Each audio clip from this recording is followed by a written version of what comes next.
Olá, amigos da Novo Tempo, sejam bem-vindos ao Bíblia Fácil, o seu programa semanal de estudo da Bíblia. Nós estamos aqui na Clínica Adventista de Vida Natural, na cidade de São Roque, estado de São Paulo, com um grupo de convidados, estudando mais uma vez o tema do Apocalipse. E você é muito bem-vindo a esse programa. Por falarmos em Clínica Adventista de Vida Natural, eu queria apresentar e convidar aqui a Mariana Palombo, que é a fisioterapeuta aqui dessa clínica. Tudo bem, Mariana? Tudo bem, pastor. Seja muito bem-vindo ao Bíblia Fácil.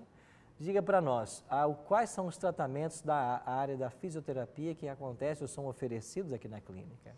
Então, a Clínica Adventista Vida Natural aqui de São Roque, a gente proporciona massagem, que ela é feita, é uma massagem relaxante, com os olhos feitos aqui mesmo.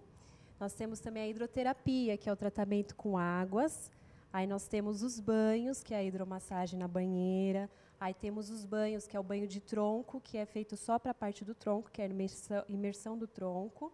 Nós temos também os tratamentos mais estimuladores, que aí a gente tem a fricção com sal ou com fubá, dependendo do caso. Nós temos também as duchas, que a gente proporciona, que é a ducha escocesa e a ducha circular, e temos as saunas. Nossa, são vários tratamentos. Tem bastante tratamento. E deixa eu perguntar, esse pessoal que está convidado aqui vai poder fazer alguns desses tratamentos? Vão poder usufruir de todos os tratamentos com a nossa equipe aqui. É, né? Eu quero que você reserve a ducha escocesa para o Cataldi, viu? E dá uns jatos bem fortes nele. Você vai gostar. Mas que bom, Mariana. E as pessoas, então, podem vir, né? Passar aqui a semana, né? Uns dias. Pode. E participar de todos esses treinamentos, é isso? Isso, todos esses tratamentos. Tem também a fisioterapia e a reabilitação, que a gente tem a nossa clínica também, que tem casos que o médico passa também e a gente faz aí a parte de reabilitação. Tá ok. Muito obrigado, viu, Mariana, por sua presença aqui. Obrigada. Que Deus te abençoe, tá bom? Obrigada, tchau, tchau. E você que está em casa nos acompanhando, certamente também preserva, né, por um estilo natural, né? Nós temos que cuidar bem da saúde. Nosso corpo é o templo do Espírito Santo e a gente tem que entender não só que a religião não envolve só o aspecto espiritual, mas também o aspecto físico, né? O aspecto material, psicológico, social, ou seja, nós somos um todo, né? O ser humano é um ser completo. Estão prontos para mais uma jornada de estudo do Apocalipse? Então quero convidar você a abrir a sua Bíblia em Apocalipse capítulo 7. O tema que hoje vamos estudar, os 144 mil selados. Esse tema é um tema que tem gerado muitas controvérsias, tem muitas posições diferentes. E hoje nós vamos aprender uma posição que é uma posição bem equilibrada a respeito desse tema e vários estudiosos têm chegado às conclusões que nós iremos apresentar e eu convido você que está em casa também a participar junto desse estudo. Como é nosso hábito aqui, a gente sempre ora antes do estudo e eu queria convidar você a nós orarmos, pedindo a bênção de Deus, porque agora vamos estudar. Nosso Pai querido, estamos reunidos mais uma vez para estudarmos a Tua Palavra. Suplicamos que a Tua bênção esteja sobre nós e que nós compreendamos a Tua vontade para a nossa vida. Em nome de Jesus nós te oramos. Amém. Tome sua Bíblia então, Apocalipse capítulo 7. Falamos semana passada sobre os 7 selos.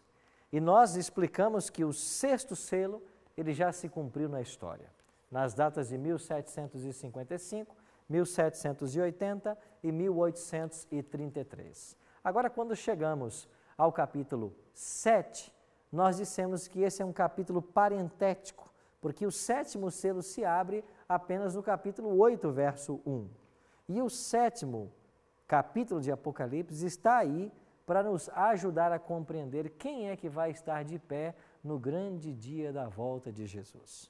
Se você olhar para o capítulo 6, a partir do versículo 14, olha os eventos que aqui são descritos. Apocalipse 6, 14. O céu recolheu-se como um pergaminho quando se enrola.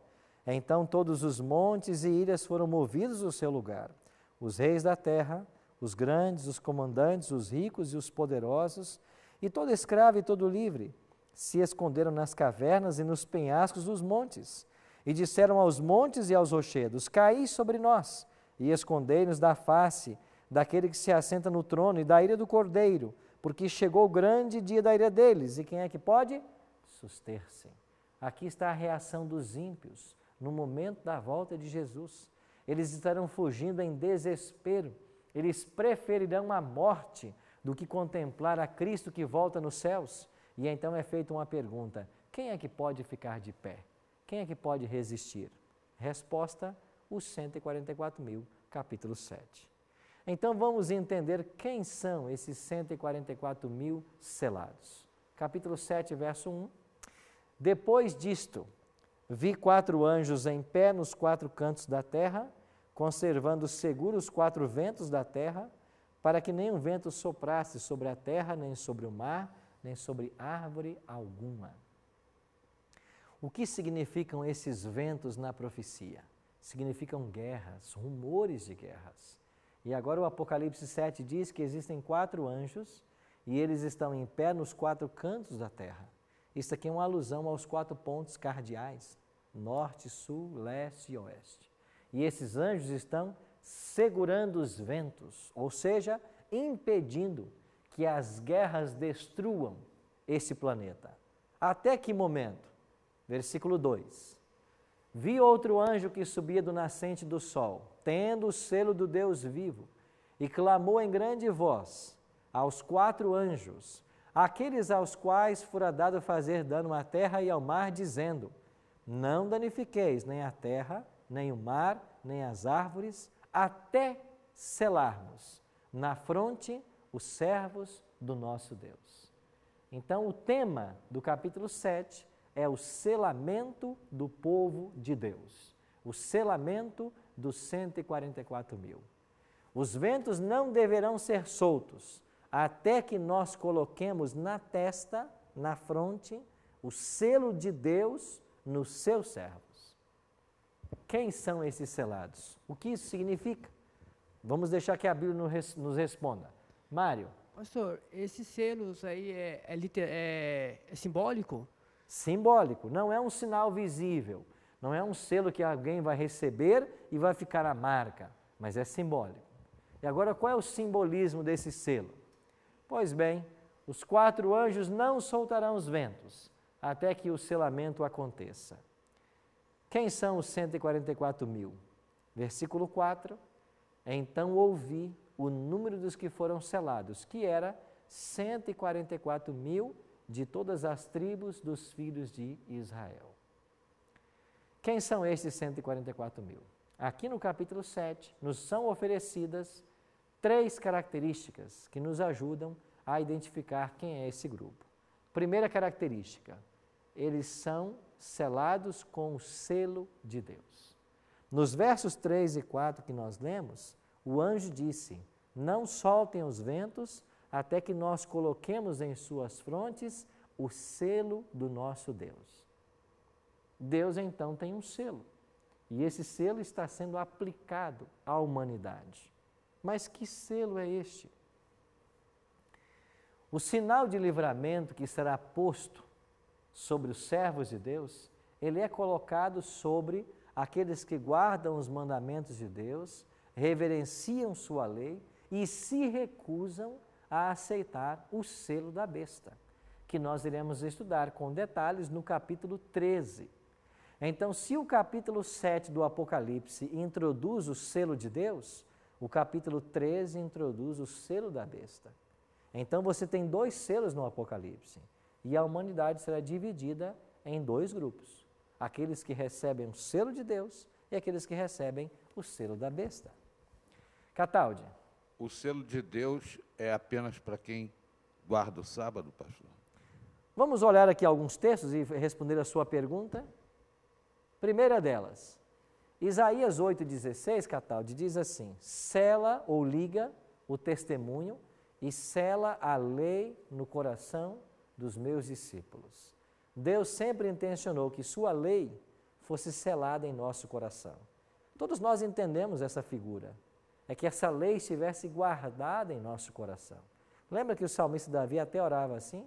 Guardo no meu coração as tuas palavras para não pecar contra ti. Então o selo de Deus, ele aparece na lei. E olha o que diz o profeta Ezequiel. Ezequiel 20, verso 20.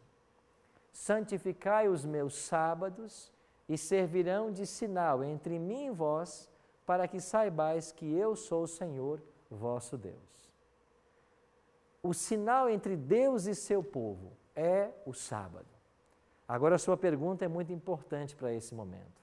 Quer dizer então que quem guarda o sábado tem o selo? Não apenas isso. Por quê?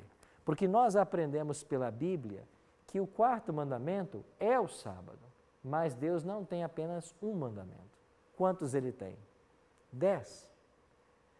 Isso quer dizer que a obediência aos 10 mandamentos é que vai, de fato, colocar o selo sobre uma pessoa.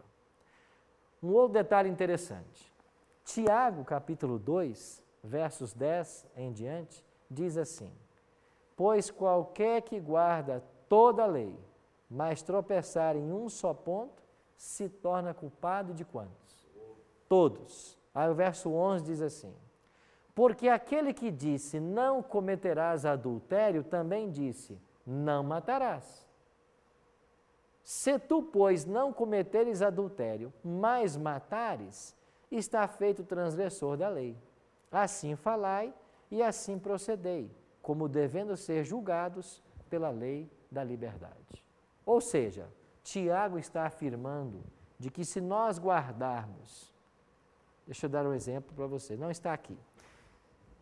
Tiago está afirmando que se nós guardarmos 9 mandamentos, não tem valor. A lei de Deus é comparada a um elo, uma corrente de 10 elos. Você, se partir um elo, você já quebrou toda a corrente.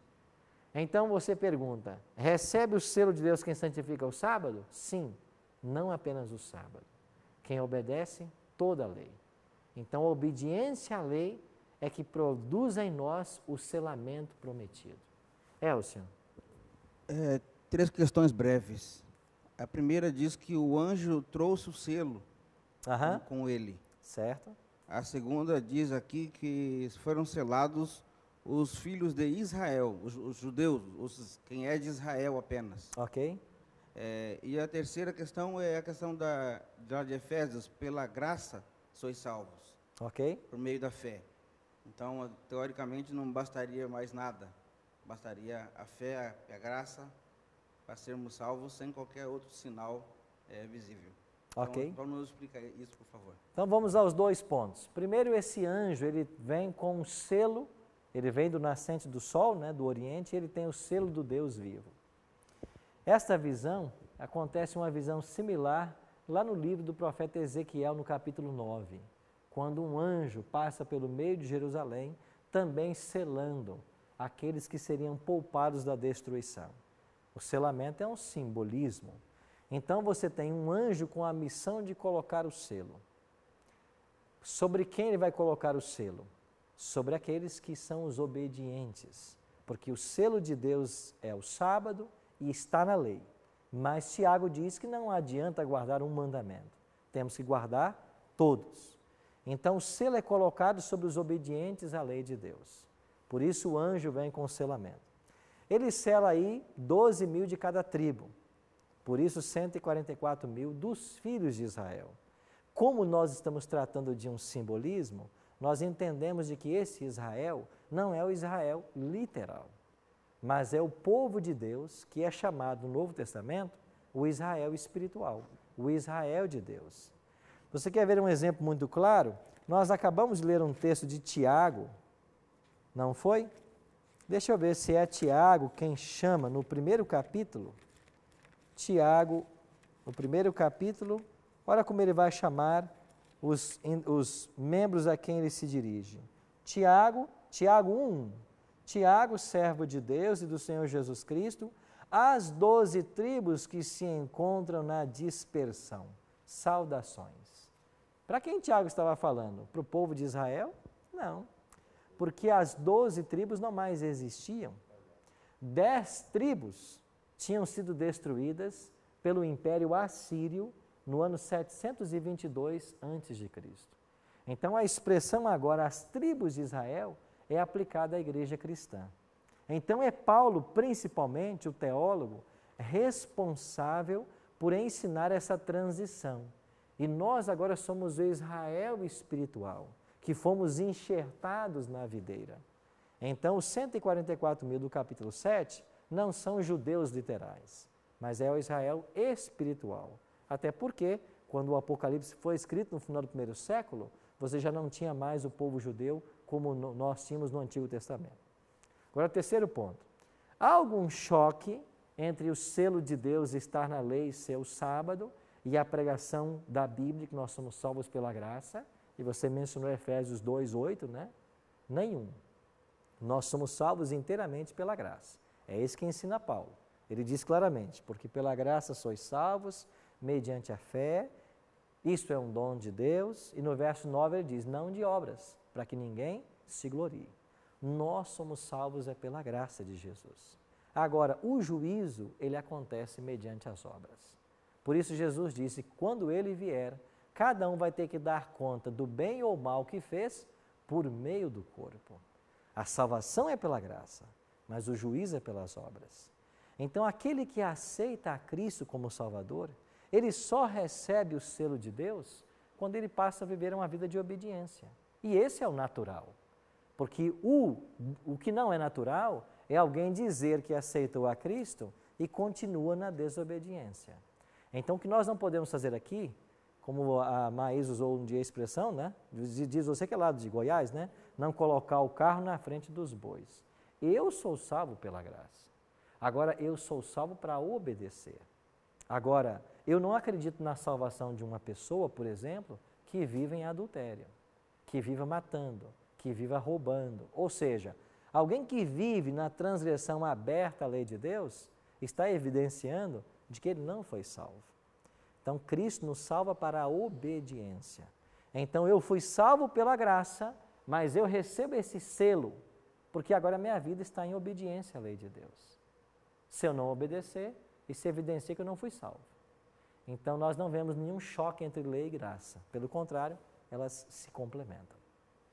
Não sei se eu respondi à sua pergunta. Sim, eu só gostaria de complementar o meu entendimento. Então, o selo é pelo cumprimento total da lei. Total. Um mandamento não adianta. É a reverência e o respeito a toda a lei de Deus. E eu não posso guardar essa lei na intenção de ser salvo. Eu guardo a lei porque eu fui salvo. Só quem é salvo consegue obedecer à lei. E quem, separado de Cristo, tenta guardar a lei, está tentando o impossível. O exemplo mais claro disso no Novo Testamento é o jovem rico. Ele obedecia toda a lei, mas ele não tinha a salvação. Por que não? Porque ele era um legalista. Ele estava tentando ser salvo pelas obras, separado de Cristo. Eu, aproveitando que está ali Tiago, quero relembrar aqui uma expressão de Tiago com relação à pessoa pedir mal, né? Ele diz às 12 tribos, pedis e não recebeis, porque pedis mal. Então, se a pessoa não cumprir toda a meta, não tá vai fora. alcançar a bênção prometida. É verdade. Rogério? Pastor, e por que apenas 144 mil? Bom, como nós estamos tratando de um número simbólico, de um capítulo simbólico, nós entendemos de que 12 mil, o 12 na Bíblia é um número que exemplifica a totalidade. As tribos são 12. No Antigo Testamento, o Israel literal. No Novo Testamento, o Israel espiritual. 12 são todas as tribos. 12 mil de cada é a totalidade, ou seja, é um número usado para simbolizar a totalidade dos salvos que estarão vivos por ocasião da volta de Cristo. Então, de forma recorrente, aqueles judeus de Israel, não é claro, que não conheceram a Jesus, fazem parte desse possível número também? Nós vamos descobrir pelas próximas características de que as pessoas que viveram no passado não podem pertencer a esse grupo. Por que não podem? Nós vamos ver isso na segunda característica. Ok? Eu já volto na sua pergunta, então. O Apocalipse, então, apresenta claramente o selo de Deus e um selo da besta.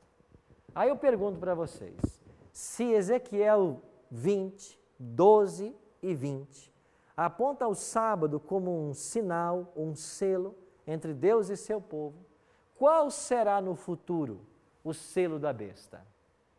Logicamente, aquilo que hoje está sendo colocado em lugar do sábado.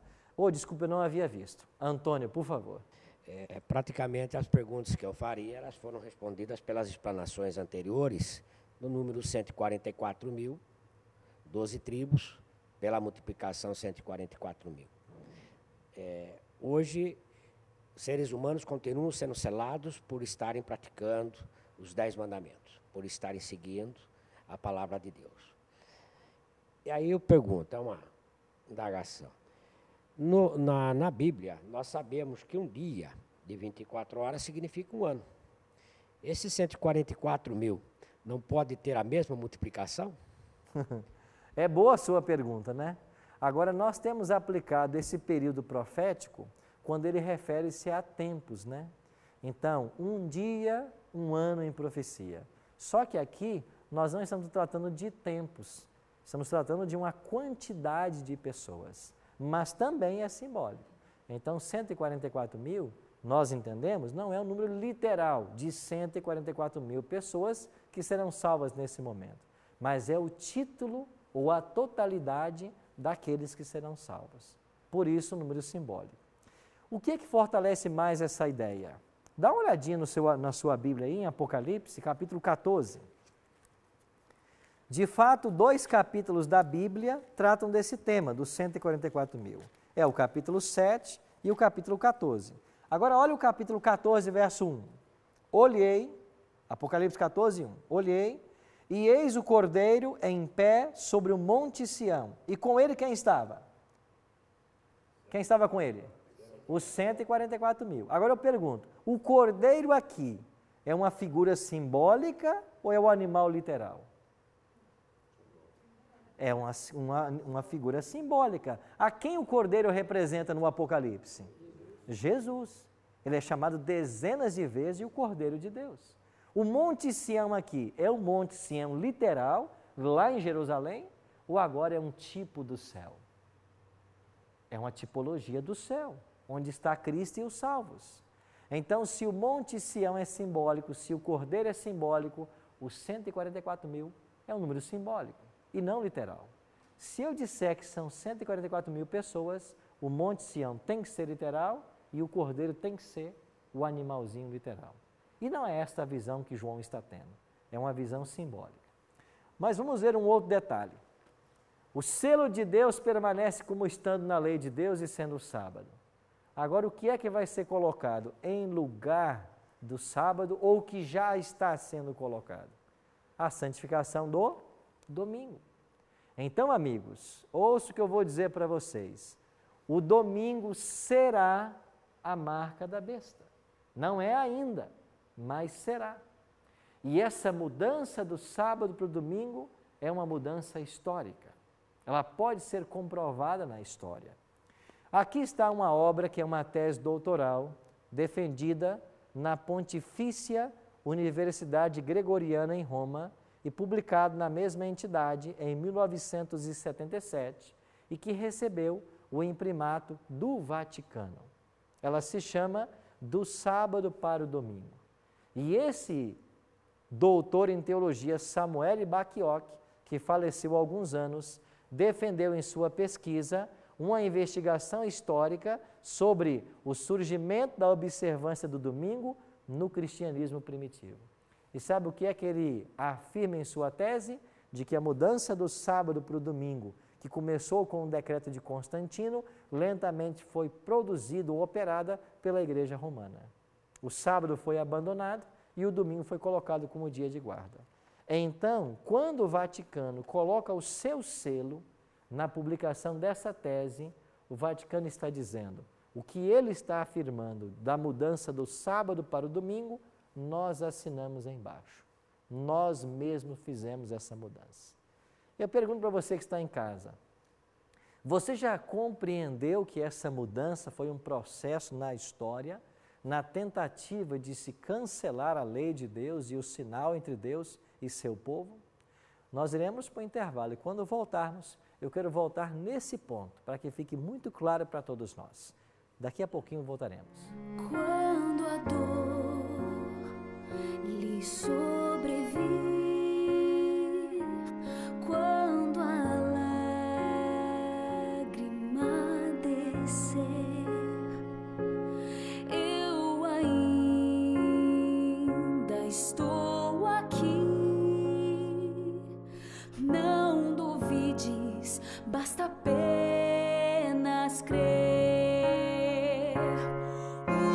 meus braços estão onde você está, pois minha força se dá em quem fraco se achar.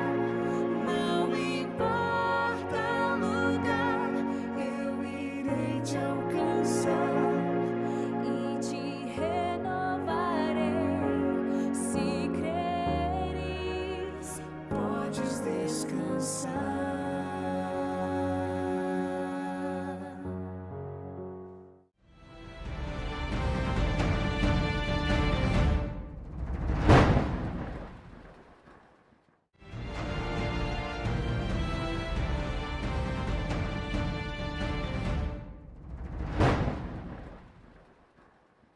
Estamos de volta com o programa Bíblia Fácil, hoje aprendendo sobre os 144.000 em Apocalipse 7 e também Apocalipse 14, do qual já lemos o primeiro verso. Esse é um tema muito especial da Bíblia e nós dissemos no primeiro bloco que o Apocalipse nos dá pelo menos 3 características para identificar esse grupo. Já estamos vendo a primeira, eles recebem o selo de Deus.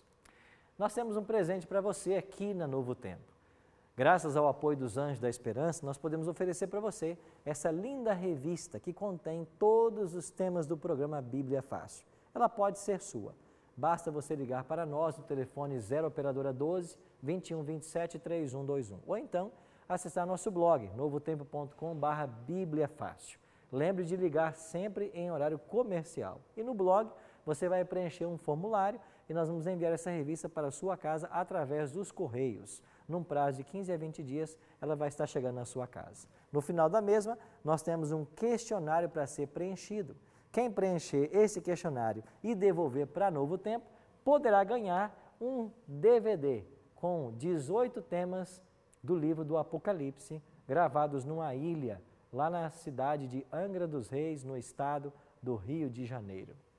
Peça a sua revista e receba em casa gratuitamente. Você que é Anjo da Esperança, muito obrigado pelo seu apoio ao Ministério da Novo Tempo. Se você não é ainda, torne-se um Anjo da Esperança e ajude a levar mais esperança para aqueles que ainda não a possuem.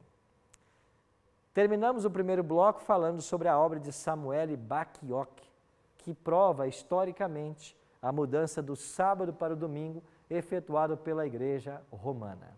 No ano de 1998, foi publicada por João Paulo II uma encíclica apostólica, uma carta apostólica que eu tenho aqui em minhas mãos. Ela se chama Dies Domini. Em latim, como o Cataldi sabe muito bem, Dia do Senhor. E eu queria que você acompanhasse a leitura de um trecho interessante do que foi dito. Passagem do sábado para o domingo. Eu estou agora na página 20 daquilo que João Paulo II escreveu.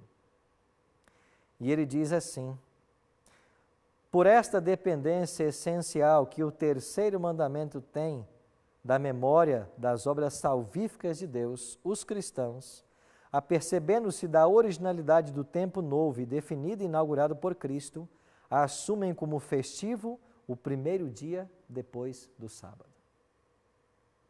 Porque nele se deu a ressurreição do Senhor. Página 21. Por isso, a alegria com que Deus, no primeiro sábado da humanidade, contempla a criação feita do nada, exprime-se doravante pela alegria com que Cristo apareceu aos seus no domingo de Páscoa, trazendo o dom da paz e do Espírito. Ou seja, delicadamente, a igreja está dizendo, se no passado celebrava-se o sábado pela criação, hoje celebramos o domingo pela nova criação, porque nele se deu a ressurreição. Bom, aonde está essa autorização na Bíblia? Quem é que pode mudar o mandamento de Deus? Homem nenhum pode mudar. Isto é uma tentativa de se alterar a lei de Deus. E essa tentativa não parou com João Paulo II.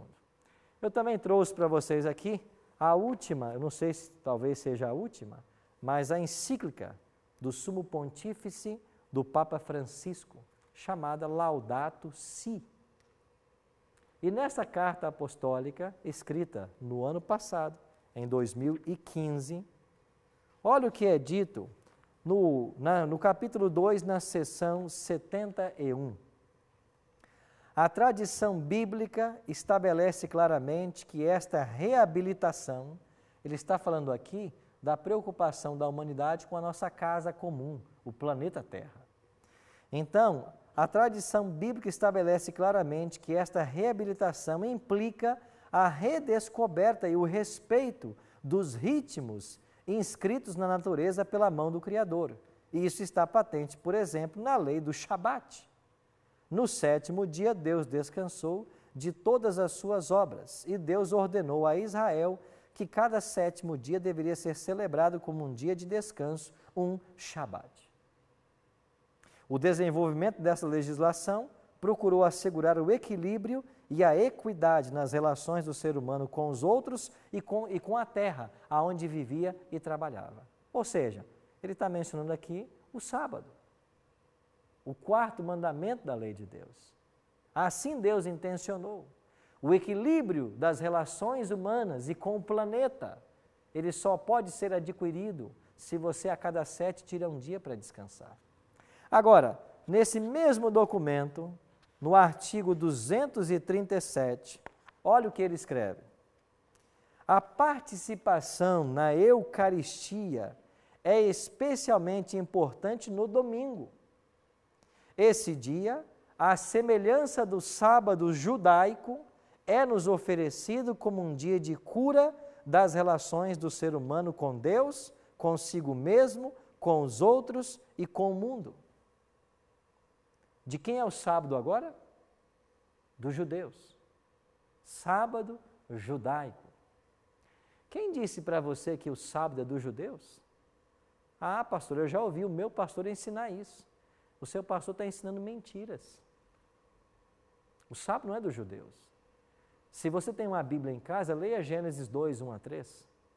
Quando Deus cria o mundo, e você tem ali o primeiro casal, Adão e Eva, Deus descansou no 7º dia. Abençoou esse dia e santificou esse dia. Cadê os judeus? O sábado não é dos judeus. O sábado é da humanidade. Agora, o povo judeu, que foi o povo de Deus no Antigo Testamento, preservou essa verdade do sábado dada no Éden. De fato, nós temos 2 instituições edênicas que permanecem por toda a eternidade e elas são antes do pecado. O casamento e o sábado. 2 instituições dadas no Éden antes do pecado. Então não me diga que o sábado é dos judeus. O sábado é da humanidade. E ele está certo quando ele diz que o único equilíbrio que podemos conseguir entre nós, seres humanos, e com a terra que moramos e cultivamos, é respeitando um dia por semana. Agora, de forma sutilosa, ele introduz dizendo que o domingo é o dia da ressurreição e o primeiro dia da nova criação, de que tem as suas primícias na humanidade ressuscitada do Senhor, garantia também final de toda a realidade criada. Agora se introduz o domingo, porque nele Jesus ressuscitou. Mas eu faço a mesma pergunta. Aonde na Bíblia está autorizando mudarmos o sábado para o domingo, defendida por João Paulo II e defendida pelo Papa Francisco e defendida pelos pastores evangélicos, missionários, bispos, sacerdotes dos dias atuais? Aonde está isso na Bíblia? Você pode ler a sua Bíblia de Gênesis a Apocalipse, você não vai encontrar um único texto autorizando mudança do sábado para o domingo ou dizendo que agora o domingo é um dia santo. Não existe isso. Se você ler a sua Bíblia, você vai encontrar mais de 100 textos falando sobre o sábado e a sua santidade. Amigos, ouça com muita atenção. E vocês aqui com muito carinho. O que está colocado no lugar do sábado, o domingo, será a marca da besta. E a humanidade vai ser dividida entre 2 grupos. Aqueles que respeitam toda a lei de Deus e o sábado, e aqueles que aceitam agora o domingo, sem ter um único verso da Bíblia, mas por causa de uma tradição religiosa. Então a humanidade será dividida entre 2 grupos. E eu e você teremos que tomar uma posição. de que lado nós iremos ficar? Mário? Pastor, só para deixar bem frisado, e na Bíblia não fala de domingo de hipótese alguma, né? Você não vê domingo na Bíblia, você vê só o sábado só. Não fala nenhum domingo. A expressão domingo não aparece, aparece o primeiro dia da semana, que é o domingo, certo? Mas nenhum texto referindo-se ao primeiro dia da semana como um dia a ser santificado. Rogério, irmão. Pastor, posso entender então que o Papa não será salvo? Não, eu não disse isso. Eu disse que em Atos 17:30 nós somos julgados pelo conhecimento que nós temos. E eu disse há pouco para vocês, mas foi durante o intervalo, né? De que é muita pretensão a qualquer ser humano dizer quem vai se salvar e vai se perder. Essa é uma atribuição divina, porque as aparências também enganam muito. Quem vai se salvar? Quem vai se perder? Só Deus tem essa resposta, Rogério. Agora, o que nós podemos fazer é ensinar o que a Bíblia está ensinando. E a Bíblia está ensinando que nós devemos reverenciar o sábado, o 7º dia, e não o primeiro. E que em momento algum Cristo nem os apóstolos autorizou essa mudança do sábado para o domingo. Agora, especularmos em termos de salvação, aí a gente não pode fazer. Isso vamos deixar com Deus. Só Ele é o justo juiz. Maísa? E como é esse guardar o sábado? Não fazer nada no sábado? Como que é? Como diz o mandamento lá em Êxodo 20, versos 8 a 11. Ele diz assim, não farás nenhum trabalho, nem tu, nem teu filho, nem tua filha, nem o teu servo, nem o teu animal, nem o forasteiro das tuas portas para dentro. Ou seja, eu tenho o meu ganha-pão a semana inteira. Vamos supor que eu trabalho num comércio, numa oficina, numa empresa. Eu posso trabalhar 6 dias por semana, de domingo a sexta. No sábado eu não trabalho. Eu tenho comércio e faço compras toda semana para colocar mantimento em casa. Eu posso fazer compra em 6 dias. Compro durante os 6 dias. No sábado eu não compro, eu não comercializo. Isto é repousar no sábado e tirar o dia para as atividades religiosas, para a família, para o bem ao próximo. Este é o verdadeiro sentido do sábado. Então é assim que nós reverenciamos esse dia. Certo? Temos 2 características a mais sobre esse grupo. Cataldi? É só uma questão também lógica, né? Se domingo fosse para ser realmente o primeiro dia, seria a primeira-feira e não haveria... Nós teríamos uma segunda e uma terceira-feira, né? Como a gente Verdade. usa na linguagem, de fato. Segunda característica desse povo, Apocalipse 7, 13 e 14. O que diz Apocalipse 7, 13 e 14 sobre os 144 mil? Um dos anciãos tomou a palavra dizendo, esses que se vestem de vestiduras brancas, quem são e de onde vieram? Verso 14. Respondi-lhe, meu senhor, tu sabes. Ele então me disse, são esses os que vêm da onde? Da grande tribulação. Esta é a segunda característica desse grupo. Eles vêm da grande tribulação. O que é esta grande tribulação? Daniel 12, 1 diz assim, naquele tempo se levantará Miguel, grande príncipe, que se levanta a favor dos filhos do teu povo, e haverá um tempo de angústia qual nunca houve, desde que houve nação até aquele tempo. Mas naquele tempo livrar-se-ão o teu povo, todo aquele que for achado inscrito no livro. Esse tempo de angústia de Daniel 12, 1 é o mesmo tempo de provação ou tribulação de Apocalipse 7, 14. De que angústia estamos falando? De uma prova severa que virá sobre a humanidade. E os 144 mil passarão por esta grande crise, por esta tribulação. A grande tribulação está no futuro, ela não está no passado. Ela não aconteceu ainda. E o que vai estar acontecendo na humanidade ou com o planeta que caracteriza essa grande tribulação? Eu vou responder depois a pergunta do Elcio. Eu passei uns 30 anos, pelo menos, acreditando que haveria um arrebatamento da igreja antes da tribulação. Certo. De que os salvos seriam arrebatados e não passariam por essa grande tribulação. Arrebatamento, essas questões ali. Aqui não há em Tessalonicenses uma citação a um momento que se é usado para esse momento pré-tribulação aqui, como se aquele lá fosse acontecer antes disso aqui. Gostaria que o senhor explicasse isso para a gente também. De fato, existe uma linha que acredita que haverá um arrebatamento da igreja antes da grande tribulação. Mas isso não tem um texto bíblico para apoiar. É um pensamento que se desenvolveu sem o apoio da Bíblia. A expressão arrebatamento é usada por Paulo.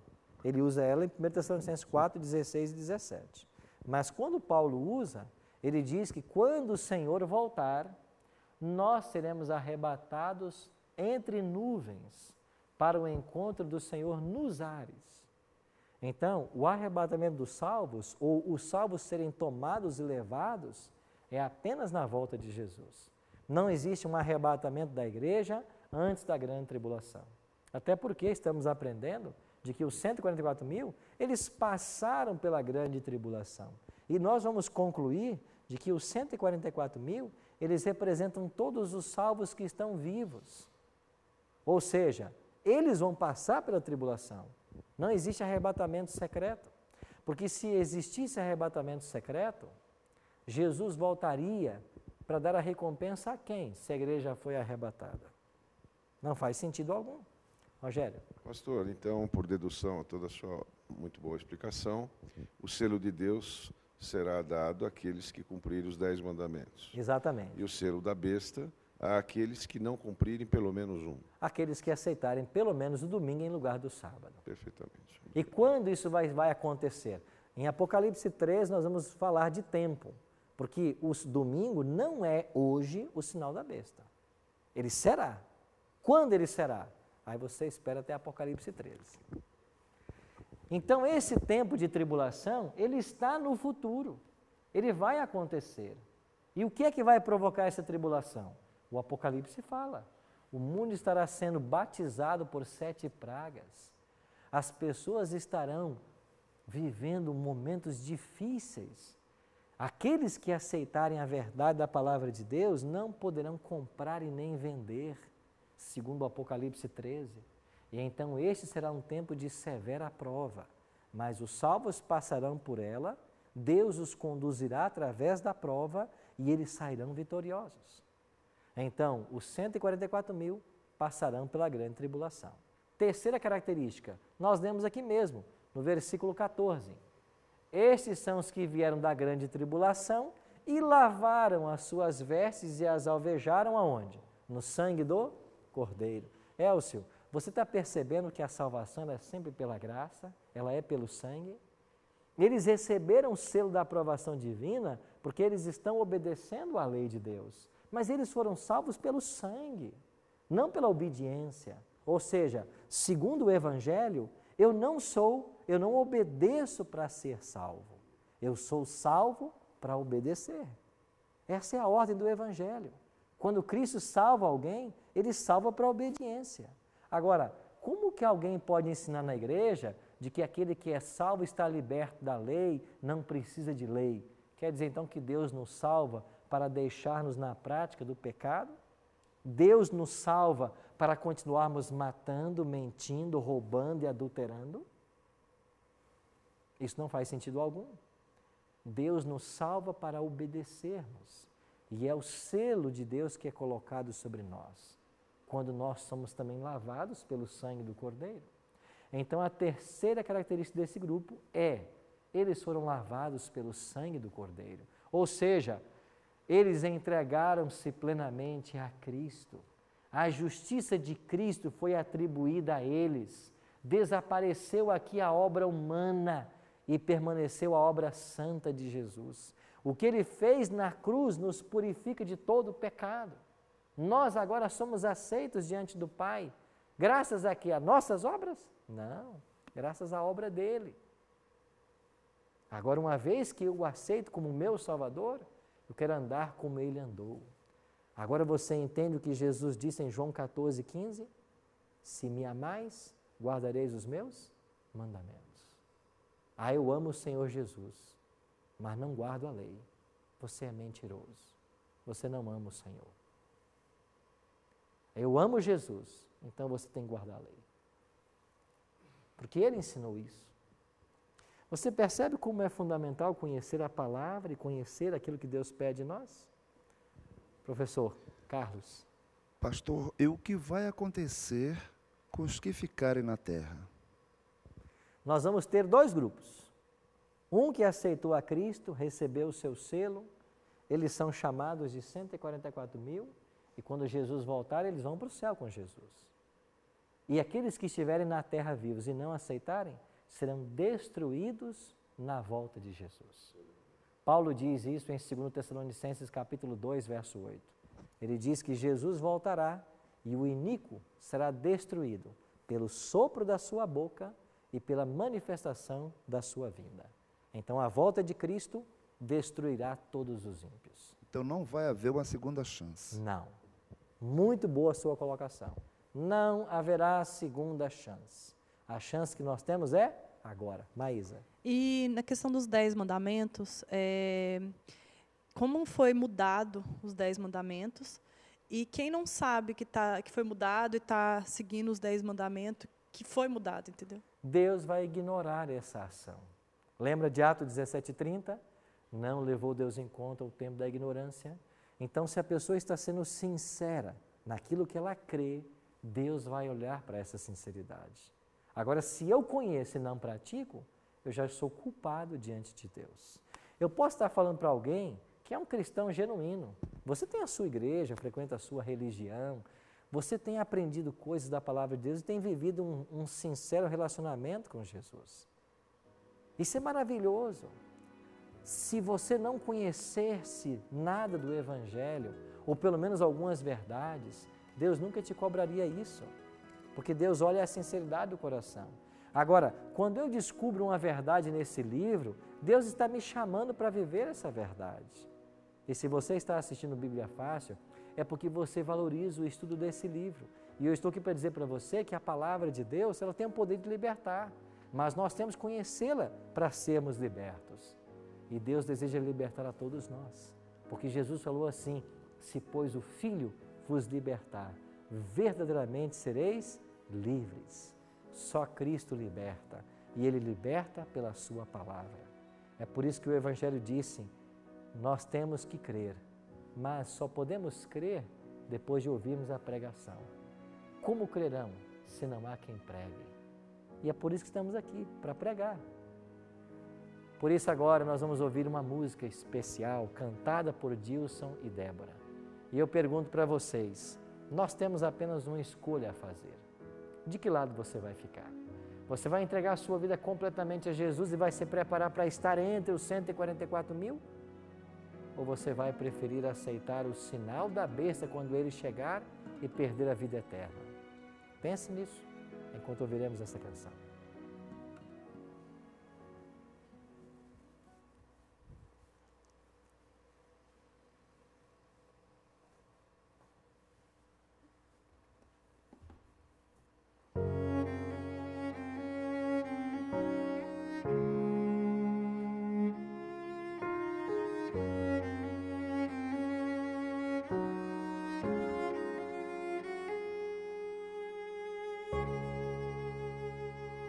Fique aqui do meu lado, quero olhar teu coração, ser a voz que alimenta, companhia em meio à solidão.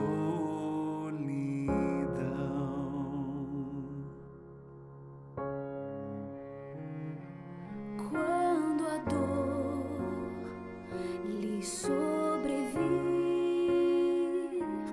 quando a lágrima descer, eu ainda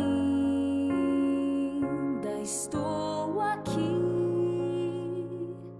Não duvides, basta apenas crer. Os meus braços estão onde você está, pois minha força se dá em quem fraco se achar. Não importa o lugar, eu irei te alcançar e te renovarei. Se creres, podes descansar.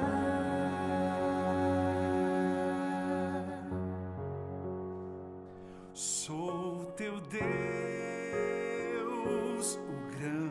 onde eu sou, rocha eterna, teu Criador, sobre todos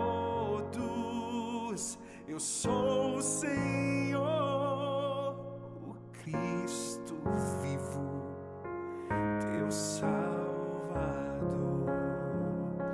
Se caído, te erguerei.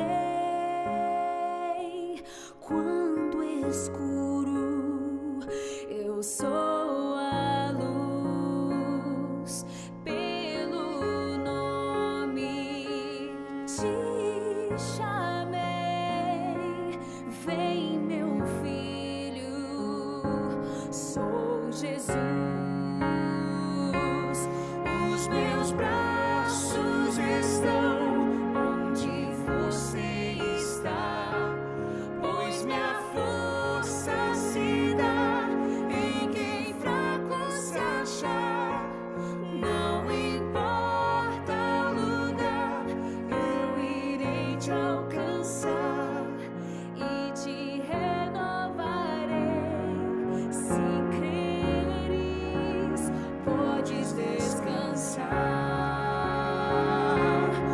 Os meus braços estão onde você está, pois minha força se dá em quem fraco se achar. Não importa o lugar, eu irei te alcançar e te renovarei. Se creres,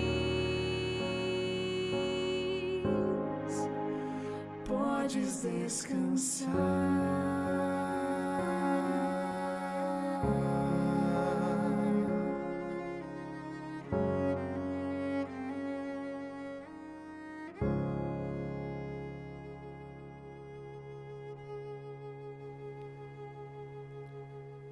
Não importa onde você vai estar, os braços de Jesus vão te alcançar. Ele vai chamar pelo seu nome. É possível que você que está assistindo o programa agora tenha conhecido verdades que chocaram suas convicções pessoais e religiosas. Nossa intenção aqui não é ferir ninguém, mas é trazer apenas a palavra de Deus para que nós possamos estar num ambiente onde as decisões possam ser tomadas. Para vocês, algumas coisas não são novas, outras são. Mas o certo é que se a palavra de Deus não for apresentada, a mudança que Deus espera que aconteça, ela nunca acontecerá, porque isso só se opera pela palavra. Agora, os braços de Jesus, Ele nos alcançam, aonde quer que nós estejamos. Mas nós precisamos deixar ser alcançados. Porque se nós ficarmos na mesma posição, insensíveis, ninguém vai para o céu forçado. Só vai para o céu quem quer o céu. Se você deseja o céu, os braços de Cristo vão te alcançar. Ore comigo. Pai Santo, obrigado porque em qualquer lugar, em qualquer igreja, em qualquer templo, os teus braços nos alcançam. Obrigado porque a nossa salvação não depende da placa de uma igreja, mas ela repousa sobre Jesus Cristo. Mas que bom podermos nessa hora conhecermos mais a Tua Palavra, para vivermos de acordo com a Tua vontade. Nosso coração é Teu, nossa vida é Tua e nós queremos o céu. Por isso, continue nos abençoando. Oramos em nome de Jesus. Amém. Semana que vem, nós vamos nos reunir para estudarmos os capítulos 8 e 9 de Apocalipse, o toque das 7 trombetas. Eu espero você.